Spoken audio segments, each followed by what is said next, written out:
Donning a black hat, Tawanda Johnson turns her head slowly, her eyes widening. Ha ha ha ha ha. Ahhhh-ha-ha-ha-ha-ha. Ahhhh-ha-ha-ha-ha-ha. A staccato laugh escapes her mouth, each syllable more uneasy than the last, as she holds her gaze uncomfortably long. Her hat could be a sartorial nod to Freddy Krueger's fedora. Johnson, a teen services librarian, was recording a video on her phone from her bedroom, helping jumpstart an evil laugh competition organized by the DC Public Library. She was one of several librarians who took a crack at their best high-pitched cackles, their deep, bellowing howls, and other wicked chortles reminiscent of a pop culture villain throwing their head back to revel in an evil deed. What came out of Johnson's mouth mimicked a famous laugh from horror icon Vincent Price, who narrated Michael Jackson's Thriller music video. Part of the mystery around evil laughs, Johnson said, is wondering why a villain is laughing to begin with. Video by DC Public Library. The reason why a laugh works so well in horror is any laugh channels evil if you are in a crisis and a dire situation, horror historian and author Tananarive Du said. It's not an appropriate response. The DC contest drew 115 submissions of all ages and styles and octaves. Listening to them, it becomes clear that almost any kind of laugh can be the right one. If you venture into a dark space, an attic, the woods, anywhere you don't see any children, the child's giggle can scare the hell out of you, said Ju, who teaches Black horror and Afrofuturism at University of California, Los Angeles.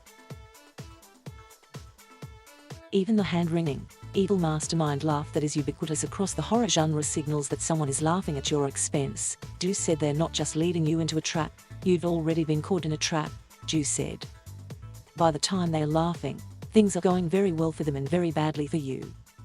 To that end, the clown in the sewer is not your friend. The most important thing about evil laughs is not necessarily the quality of the laughter, but the context around it. Jens Kjeldgaard Christensen, a postdoctoral researcher in the English department at Aarhus University, said in an email, laughter in humans signals enjoyment, and laughter that accompanies immoral and hurtful actions signal powerfully that the perpetrator enjoys their wrongdoing.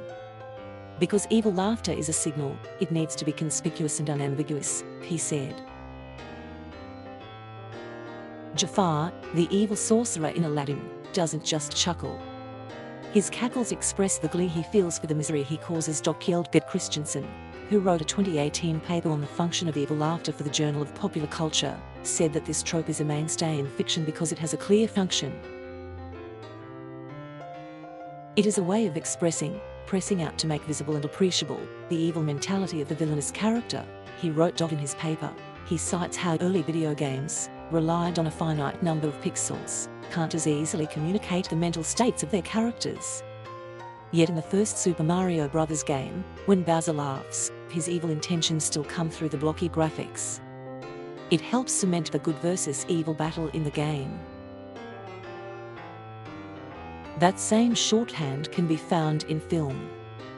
The titular predator in Predator doesn't exactly smile through his multiple mandibles, but the alien still lets out a maniacal laugh that tells viewers it isn't the hero in this story. In pop culture, and especially in entertainment, I think that storytelling is so economical, and there's only so much that you can do without giving too much exposition or telling too much, said Joe Valdez, editor of It Came From the Closet, Queer Reflections on Horror Film, an upcoming essay collection. The evil laugh becomes this reliable crutch. Think about the ending of any slasher film where the killer is revealing themselves, like the Scream franchise, Valdez said. They inevitably laugh after ripping the ghost face rubber mask off their head. Evil characters are also effective in children's movies. Pick any Disney villain, and Jafar. In part that's because of how they subvert what a laugh is supposed to be, Valdez said. Children love to laugh, he said, and what's a way to pervert something as joyous as a laugh? In these morality tales, boiled down to heroes fighting villains, evil laughter has another purpose beyond the visual and vocal cues. Kjeldgaard Christensen, drawing on past researchers' work, wrote that evil laughter stands out for its vulgarity, but also shows audiences that they are right to hate the villain and to uphold the moral order implicit in the fiction. Evil laughter grants the audience permission to cheer for the villain's downfall. But what if the story is more complex than good guys and bad guys?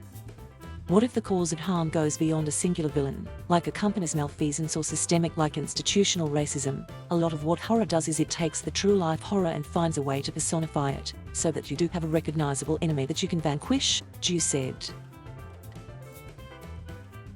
That's one of the reasons people who have suffered trauma enjoy horror so much, she added. You can't vanquish your childhood memory. You can't vanquish the parent who abused you or the police officer who abused you. But we can flee to horror movies and find a monster that we can at least try to face and fight. And sometimes it's facing a monster that can be so validating.